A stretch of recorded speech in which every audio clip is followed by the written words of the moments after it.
Alright, people, so I'm here with your Raw review. Let me just get right into the show here. So we have Reigns and Strowman in a segment to begin the show. Very short promo from Roman Reigns. As we all know, he always cuts 2-minute promos because he has no ability on the mic whatsoever. So he cuts a promo, and then you got Strowman coming out there, and he gets, they start brawling, for a little bit there. And then eventually Strowman grabs him and throws him into the ambulance off the stage, which was a cool visual. It was a cool moment, but it was only one moment. It's the thing, like, hey, we're just going to give you one good moment there for the whole entire segment. It's like, and it's the opening segment. So, I mean, while that's a good moment, it's like I still want to see, more. I still want to see a good promo. Not just one good throw into the ambulance. So it was an alright way to start the show off. Would have preferred to see a little bit more action, a little bit more whatever. But it was an alright little way to start off the show there. Then we have Balor and the Hardys defeating Cesaro and Sheamus and Elijah Sampson. First off, there was 2 commercials during this match, which is, I mean, seriously, 10 minutes of action on TV, 10 minutes and 30 seconds of action, and you have to cram 2 commercials into this fucking match, which just fucks up the whole flow, the whole momentum of the match. And on top of that, you got some no-name actor that I've never heard of before promoting some, some fucking movie that's gonna appear on with WWE Studios next year, which every movie they put out is a disaster that goes straight to DVD.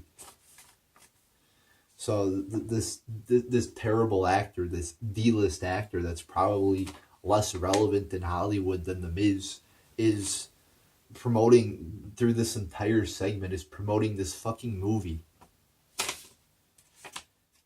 So the match was just your typical 6-man tag match here. I gave it 1.5 out of 5 stars. Nothing special. Just, hey, let's just throw 6 guys together in a match and have a pointless ass match while promoting, while promoting a terrible movie with a terrible actor that nobody's going to watch. Then we have, so they've been doing this whole Goldust R-Truth thing. Goldust has been cutting these, promos that look like they've been recorded on a camcorder from the 1970s.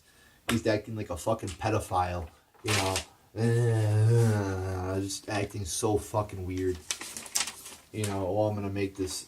He's talking about making a movie or some bullshit. I don't know what the fuck he's talking about. So he comes out. He's got some weirdo videotaping him as he's coming out. Again, it's almost like he's making some weird ass pedophile porno for weirdos to. I don't know what the fuck it is, but he's got some weirdo videotaping him. So then, R-Truth comes out, and then he beats him up for like a minute, and that's it. I mean, they've been doing these weird ass segments, backstage segments now for like a month, and then it's finally the big match or whatever the fuck. Just let's just have a the match during the middle of Raw, and it's like a 1 minute beatdown of R-Truth, which wasn't even that good of a beatdown. So that was just terrible. Then we have. So they got the the big story, the whole Ball family in the NBA now. They got these 3 morons on Raw. I mean, really? I mean, Lonzo Ball is one of the biggest attention whores I've ever seen in my life. One of the biggest ignoramuses I've ever seen in my life. I mean, so they bring these 3 retards onto the fucking. I shouldn't say 3, but the father figure is just a motherfucking retard, saying he could beat Michael Jordan in one-on-one, just talking a bunch of shit. I mean, it's just a fucking disaster. So they get him on Raw, really. So they cut a promo there a little bit. They're going back and forth, which was actually getting pretty good. I was a little into it when they were going back and forth there. But then you get Dean Ambrose coming out, and he says some shit for like 30 seconds that makes no sense whatsoever. And then the segment just ends. Just ends like, it's like that's the ending. I thought it was still going.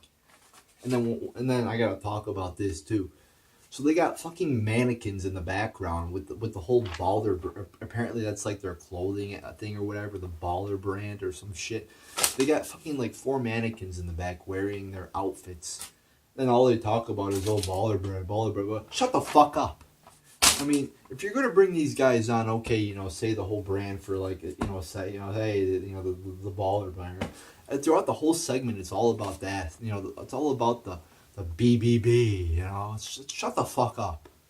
God, I mean, if you're gonna bring these guys on, but then throughout the entire segment, it's all about their clothing. You know, Dean Ambrose comes out wearing a shirt. I mean, it's like, don't even have these annoying fuckers on. I mean, the two sons are just pretty much sitting there doing nothing.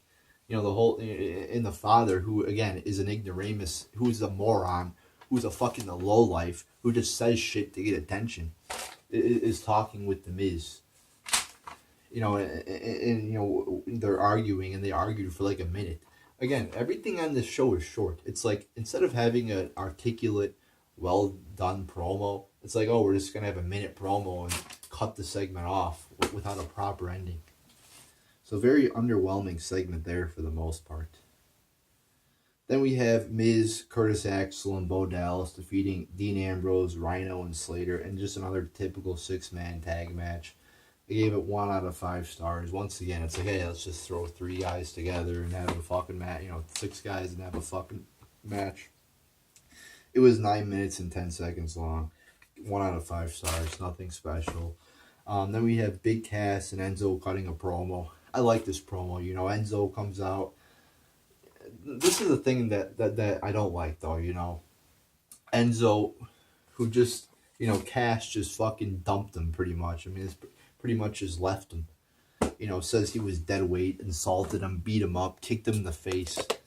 Said, you know, pretty much he's been putting up with this shit through the, you know, for the past 3 years. And that nobody likes him. And that he sucks. He pretty much said that.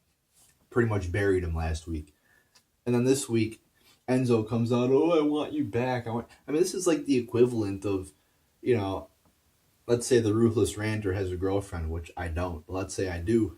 Let's say she goes out and she, you know, fucks my best friend or fucks, you know, whatever. You know, and then I come crying back to her the next day, take me back, take me back. I mean, it just makes him seem like a pussy. No, I mean, if somebody fucking punches you in the face, you know, if somebody betrays you, you don't go to them and say, oh, take me back. No, you fucking go and kick their ass. Especially in a, you know, WWE where people are supposed to be tough. But instead, Enzo goes crying back to Big Cass. And then, you know, Big Cass is like, oh yeah, you know, let's get back together here. And the crowd's, you know, buying into it and everything. And then once they get onto the stage, you know, Big Cass just kicks his ass, throws him down the fucking ramp. That was a good move right there. I mean, that looked pretty fucking brutal right there. You know, takes him up, you know, gorilla press and throws him down the ramp. That looked brutal. So another very good segment here. I very much enjoyed it. Very much enjoyed the tease of Big Cass acting like he is back together with Enzo and then betraying him once again. I mean, a very good segment there. Then we have Rollins defeating Kurt Hawkins. And just a shit jobber match. 0 out of 5 stars. A 3-minute match. Pointless. What the fuck's the point of that? And then you get Bray Wyatt coming out again on the Tron. On the Titantron. Instead of coming down there and, you know, facing him like a man-to-man, face-to-face promo, he gets like a 2-minute promo on the Tron. You know, oh, I'm God. I mean, just come out and cut a normal promo. Then we have Heyman cutting a promo. So he says, you know, oh, you know, Lesnar's going to come out and call out Samoa Joe. You know, he talks for like 5 minutes.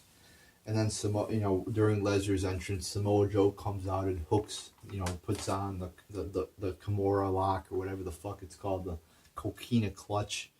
And then that's your segment. I mean, he doesn't choke him out, but, you know, people come out to break up the fight, and that's about it. I mean, it's like, it just felt incomplete. It's like there was really no promo by Samoa Joe or Brock Lesnar. It was Heyman talking for, 5 minutes, if, you know, about. And then you had, Lesnar coming out, but then right after he puts in the clutch for a minute. It's like, it's just not enough. It's one fucking submission move. It's basically Samoa Joe putting on a sleeper hold on Brock Lesnar for 45 seconds. I mean, so you get the two people who are in the main event for the pay-per-view, and you get them putting on a sleeper hold for 45 seconds. It's like, nah, I need a little bit more than that, guys. And especially since Lesnar has only been here one other time besides this. He's probably not going to be there next week, knowing the schedule he's been on lately. So, I mean, it's just, okay, Lesnar's big fucking return, because he wasn't there last week, of course, and he's there for like 2 minutes. We see him walking out of a limo, and then he put in a sleeper hold for again like 45 seconds.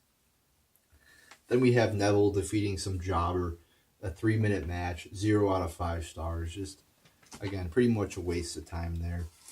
And then we get your main event, which was one of the longest, most boring, dragged out main events I've witnessed. I mean, this felt longer than my fucking physiology classes last semester. Sitting through that hour and 45 minutes. I mean, this felt longer than that. I mean, I didn't think this was going to be the main event, judging on the time it started, but it was. I mean, just terrible. So it's a gauntlet match with 6 people, meaning it's going to have, 4 matches in it? So you basically have 3 shit matches that last like 2 minutes or 3 minutes, and then you have, the Sasha, Nia Jax one that probably lasted, 8 to 10 minutes. And in total, it was a 21-minute match.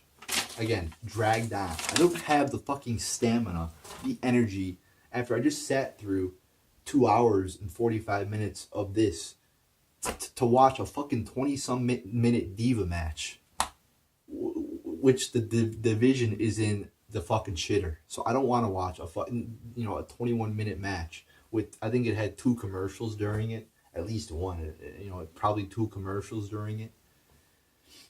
I mean, I just don't have the energy, people. This fucking show wears me the fuck out. I'm drinking coffee at 11:30 at night, trying to stay up to watch this shit. So, long as fuck. I gave it a 0.5 star out of 5. And once again, Nia Jax, they just build her the fuck up. Oh, Nia Jax, she's the monster, but she never wins anything. She's been here almost a year now. Has she even ever been in a one-on-one championship match? I do not believe so. So, just a very terrible, dragged out, long-ass match that sucked. I mean, very little action, very little entertainment. I mean, again, it was basically 3 shit matches, then you had the main event. Or, the last match here between Nia and Sasha. And Nia is very, very unathletic.